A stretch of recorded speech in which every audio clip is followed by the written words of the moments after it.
Hey everybody, welcome back to my channel. I know it's been a little over a week since my last video, but it's just been crazy in my life. More details to come, but just know a lot of changes are happening, so I appreciate those who have stuck with my channel. But today we're doing something that I've seen going around YouTube a lot lately. It is the anti-haul. And for those of you who don't know what an anti-haul is, it is basically a list of products that I myself am not personally interested in purchasing for several different reasons, which I will share with you.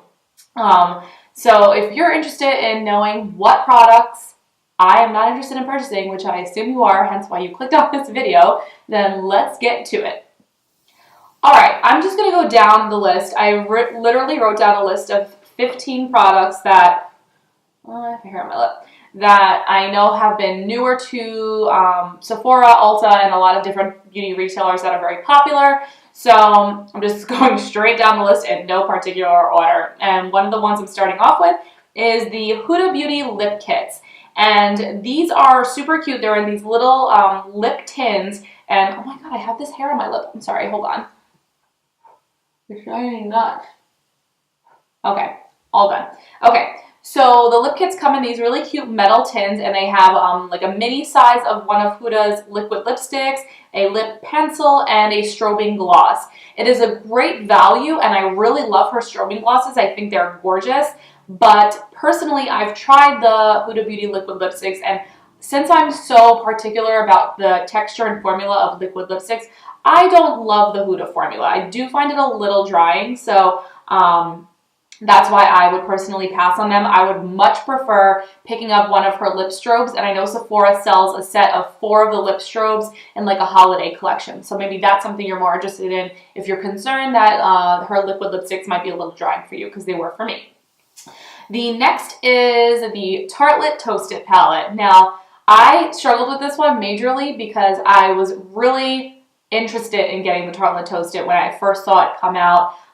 Even though I have the Urban Decay Naked Heat palette and also the Jaclyn Hill Morphe palette, which I will link a comparison below if you guys are interested in one of those, because there are some overlap. But because I have both of those palettes, it just does not make sense for me to get the Tarte Toast-It. I just don't need it, and you'll find that a lot of the palettes I'm talking about in this list are just things that are just unnecessary, and I just have more than enough. And there's so many warm tone palettes out there these days that, I don't know, the Tarte Toast-It, although it was beautiful and I love Tarte eyeshadows, I can't justify having Urban Decay Naked Heat, Jaclyn Hill Morphe palette, and Tarte Toast-It. But if you do not have Naked Heat yet, and you have more green eyes or brown eyes, maybe take a look at the Tarte Toast-It, because it's beautiful. I just don't need it all. Also, you also might want to take a look at the Morphe, I think it's 25B and 25A. I will put a little annotation here and link it below. There are 2 Morphe palettes at Ulta that are around $18, I believe, that look like they might have a lot of crossover with the Tarte Toast-It if you're interested in that but don't want to spend the full price. Alright, next on my list is just all of the Jeffree Star holiday stuff. Now, I don't even have hate for Jeffree Star. I think he's definitely done some shady things over the years in his past, as probably a lot of us have done stupid things. I mean, maybe he could have been a little smarter about it because he was in the limelight, but overall I think he's a little misunderstood, and I think his bark is bigger than his bite at the end of the day. But I don't know. I'm not a huge fan of his, I don't even know what you want to call it. Like, I know he's just done some crappy things, basically, but I have been curious to try his liquid lipsticks. However, the overall holiday collection, I don't know what it is. I think maybe it's just like too much hot pink, and I know that's his thing, but I think the aesthetic, honestly, of the products more than the products themselves is what's turning me off, and I'm just not interested. Like, even that little mini nude liquid lipstick set that normally I would have totally been into, just like the hot pink, like, it's just too much. And like, maybe if I was in my early 20s still, or even in high school, I would think it would be super fun, but I don't know, it's just the packaging. If he would have done like a really pretty, like, sleek black with the sparkles, I don't know, I probably would have liked that better. But that's just my overall thoughts on that brand. Alright, so the next is another Huda product, and it's the Huda Desert Dusk palette. This is a beautiful palette. Like, I've swatched it in stores, and there have been some misconstrued conceptions on the formula being like inconsistent. And it's not that it's inconsistent, it's just that they are different textures. Some of the shadows in that palette are meant to be a little gritty and like they're straight glitter pigment. So they are going to be like a little harder to swatch. So anyway, I swatched it in stores. It was pretty. But again, it's another one of those things that when I look at my palette collection and I see that I have Urban Decay Naked Heat and then I have Anastasia Beverly Hills Modern Renaissance, I look at those two together and then I see Desert Dusk, and I just feel like there's just too much overlap. And even for those glitter shades that are beautiful, I have some single glitter shadows that I can use as toppers over top my Modern Renaissance and my Naked Heat that will give a very similar look. So if you do not have Naked Heat or Modern Renaissance, definitely give Desert Dusk a look, because for the price, you're getting a lot of overlap with two palettes in one. So take a look at that if you are on the market for one of those two, but might want to do something a little different, have a little more diversity with texture, because there are some of those fun glitter shades in that palette. All right, next, okay, I have a lot of hate for Too Faced coming up, and it just went right down the list. First is their Too Faced Chocolate Gold Metallic Matte Palette.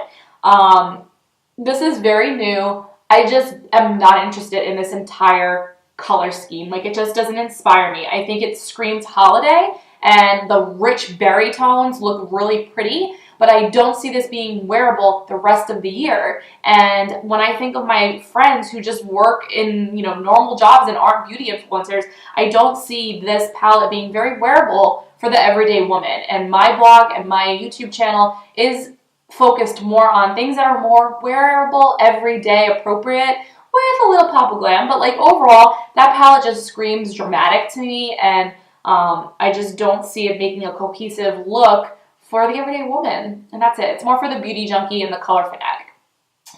The next one is the Too Faced Clover palette. Now, I love the idea behind this palette and that it was inspired by the Jared, who I think is either the CEO or like a founding partner. I don't know what his status is now because Estee Lauder bought them out. But it was inspired by his dog, and I think like a big chunk of the proceeds is going to some kind of animal nonprofit, which I'm all for that. I'm a huge dog mom and I love giving back. However, this color scheme of this palette, again, is just kind of random to me, and it doesn't inspire me at all. It just seems very haphazard. As does this last one from Too Faced, the Too Faced White Chocolate Bar palette. Like, first of all, I just named 3 Too Faced palettes that have come out in the last, month or so, maybe? Like, that's a lot of palettes to be banging out, and like, how do you expect the consumer to digest all of that information and even get hyped about what you're launching? Because it's so rapid, the releases, that I just don't think that people can keep up. And even as a beauty influencer, like when I was looking at the list of the new products, I was like, there are 3 Too Faced palettes out? Like, how is anyone supposed to even get a good grasp of what these palettes look like and makeup looks like? The beauty community could probably barely keep up, let alone the regular consumer who just might shop in Ulta and Sephora for fun. The White Chocolate Bar palette, again, looks very pastel-y, chalky to me. It looks like that's kind of what I got out of it, is chalky, and I just don't see that looking flattering on my skin tone, and particularly deeper skin tones than me. So to me, that alienates a lot of skin tone. Something about when you put out 3 palettes that quickly, I just question the quality and the thought behind, like, were these really well thought out products before they hit market? All right, next is the NARS Want It palette. This is another one, warm tone palettes. Like, I've mentioned this on a couple other videos about how many warm tone palettes do we need in this world, but apparently more. So the NARS palette looks pretty, and I'm not gonna lie, I do like NARS eyeshadows. They are the kind of shadow that is a little harder, not much kickback or fallout, which is really nice from a pro standpoint. Like, pros don't really like having super pigmented, like fallout kind of shadows, because it's very hard to build up the intensity that you want on looks, because sometimes you don't want that full pigment. So NARS shadows tend to feel more pro to me. And they last very long on the skin. So I love the formula of NARS shadows. This just goes back to, again, how many warm palettes do we need? I don't know. I don't know when is enough. When is enough? I guess when people stop buying them is when the brands will probably slow it down, but they just keep banging these out. And although this is beautiful and the price point seems decent for NARS, I mean, I think it's a $59 palette and you get the 12 shades, so not too off from Urban Decay.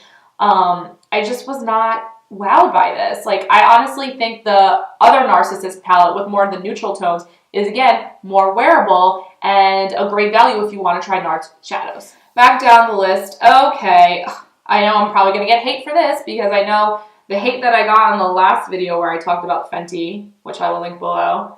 People are like savages, man. But anyway, Fenty came out with her red lip paint. Beautiful color. Why only one shade? I know that's her like iconic color, but I don't know, maybe like 3 to 5 lip paints would have been really cool. Like, to me, when I think of Rihanna, I think of the red. I think of like a beautiful nude shimmer, which I know she has her gloss, but maybe a nude matte lipstick to go with it. And like the vampy dark lips that she tends, like that's what I think of. The vampy dark, the red, and the nude. So having 3 or maybe 5 of the lip paints to launch with the red being like the iconic like standout shade, to me would have been more logical. So again, I don't know. I wish she would have come out with 3 lip paints. That would have been my hope for her because then I totally would have been down to try the nude or even the vampy color. But red is something that is just overdone. Like, everybody has a red lip. And although I'm so glad that she did put red out because that is one of her colors, I would have liked to see a little more diversity there. So I'm passing on the red. Red is just not a color I wear very often. So yeah. Next in the Fenty line that I'm not interested in getting is the Fenty Galaxy palette. Another thing that I find impractical for the everyday makeup wearer. It is basically an entire palette of multicolored glitter shadows, which if you're someone that does not have any glitter shadows or shimmer shadows and you have all matte shades or, you know, just a lot of neutral colors, maybe this would be a nice complement for you. But you can't get a cohesive look from that palette. I know it's not meant to make a cohesive look, but for the price point, you know, I think of my normal friends and family when they're shopping for makeup, and I think that that's not something that is a good value for them to buy. Like, I don't know. It's just not a complete palette, not for a complete look. So to me, I think, is this really appealing to the mass market? And to me, it's certainly not, and I wouldn't purchase this for any of my friends and family as a gift. So that's why I'm passing on it. Because Rihanna's makeup looks in general are beautiful and like very just like well done makeup. She doesn't tend to wear like crazy, like when do you see Rihanna wearing green sparkly shadows and think, I don't know. It just doesn't strike me as the way she wears makeup, so I'm surprised that that's the palette she came out with first, but maybe she's got something else up her sleeve coming soon. Okay, next is more palettes, guys. There's just been an influx of palettes, like just so many palettes that even the eyeshadow junkie that I am is like, I can't, like this is getting ridiculous. So the Natasha Denona 5-pan holiday palettes.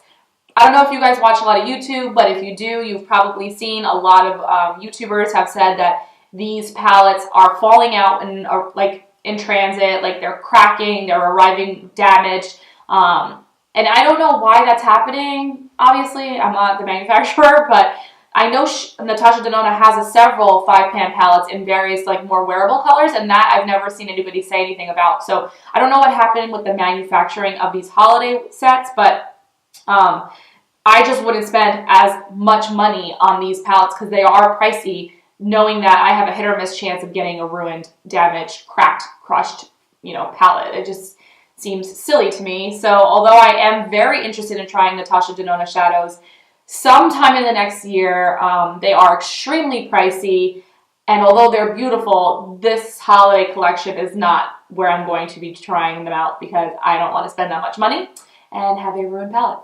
Next up is MAC's Whisper of Guilt highlighter. This was like a raving favorite of everybody in the beauty community, probably, I don't know, 5 to 7, maybe more years ago. And it's something that MAC re-releases every blue moon, but it always sells out. Now, I don't know about you guys, but I've popped around my malls recently and noticed that it has not been selling out this time. And I'm going to say it's because there are so many more beautiful highlights now. Like when Whisper of Guilt first came out, it was very rare that we found a beautiful highlight like that. You know, I'm thinking back in the day when MAC Soft and Gentle was kind of the only highlight people knew about and used. And then when they released Soft and Gentle, it was, I mean, not Soft and Gentle, Whisper of Guilt, it was just another option. Now, we are saturated with highlighters. So Whisper of Guilt, although it's beautiful, like I think it's like a gold shimmer. I swatched it this weekend. It's just not something that I think we need anymore. We have a lot of, you know, white gold, light gold, champagne color highlights that are beautiful. And yeah, it's just one of those things that it's limited edition also. So do you want to buy something, fall in love with it, and then not be able to repeat purchase it? Or do you want to buy, you know, Becca Champagne Pop or Prosecco Pop and run out of it and be able to repurchase it whenever you want? Okay, next is, I was looking on Sephora and Glam Glow released their Water Burst Moisturizer. Normally, I would be all over this, but there are so many water burst, water drenched, water cloud moisturizers out there, from Belief to Peter Thomas Roth to Tatcha, Neutrogena, Garnier. Like, we have so many watery, gel-based termed moisturizers out there that the fact that Glam Glow came out with this now, I just almost feel like it's too late. I'm sure it's probably great. I really like a lot of things Glam Glow comes out with, but I don't need another water moisturizer. I loved my Tatcha one. I'm currently using the Peter Thomas Roth one. I've liked the Belief water one. I hear great things about the Neutrogena one, so I don't know. Your call, guys. Last two. Next is probably not going to be a surprise to a lot of people because a lot of people have hated on this, but it's not that I hate it. I just, again, don't think it's very wearable. It's the Anastasia Beverly Hills Prism Palette. Diehard fan of Modern Renaissance by her, but the Prism Palette, to me, I don't know. I'm not that creative. I'm never going to claim to be like this, you know, very dramatic looking YouTuber who's going to be coming out with these crazy looks. It's just not me. Like I said, I very much focus on realistic looks that the everyday woman could achieve or might want to learn how to achieve just easily. Prism, to me, doesn't scream wearable everyday woman necessarily. I look forward to future launches from ABH when it comes to eyeshadows because they did such an amazing job on Modern Renaissance that I do hope that they kind of get back to that more user-friendly, customer-friendly palette. But Prism, to me, is not it, and I will not be purchasing it. And the last, to round out my 15 anti-haul products, is the Huda Beauty Foundation. We started with Huda and we're ending with Huda. This looked like it would be up my alley. Very much reminds me of like what I talked about in the Dior Wear Test, Dior Forever Foundation Wear Test that I'll link below.